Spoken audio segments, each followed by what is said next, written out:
தவறுகளிலிருந்து தப்பிக்க நியாயப்படுத்துவதை தவிர்ப்போம். அன்பார்ந்தவர்களே, 2 நண்பர்கள் இராணுவத்தில் வேலை பார்த்தார்கள். அவர்கள் எப்பொழுதும் சேர்ந்தேதான் மது குடிப்பார்கள்.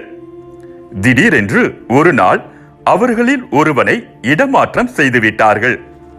அதிலிருந்து தனியான நண்பன் 2 டம்ளர்களை வைத்துக்கொண்டு ஒன்று தனக்காக என்றும் இன்னொன்று தன் நண்பனுக்காக என்றும் சொல்லி குடித்து வந்தான்.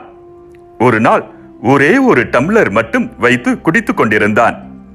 என்ன காரணம் என்று கேட்டதற்கு, நான் குடியை நிறுத்திவிட்டேன், ஆனால் என் நண்பன் தான் பாவம், இன்னும் அவனால் குடியை நிறுத்த முடியவில்லை என்றான்.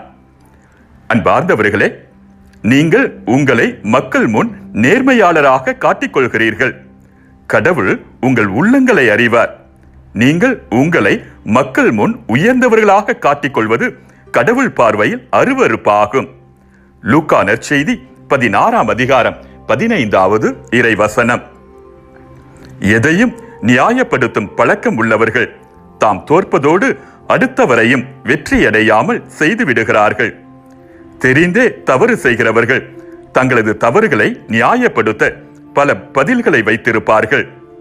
நமது தவறுகளை மனதார ஏற்றுக்கொள்ளும் போதுதான் மன்னிப்பு கேட்கும் பக்குவமும் நம்மையே திருத்திக் கொள்வதற்கான வாய்ப்பும் அமையும்.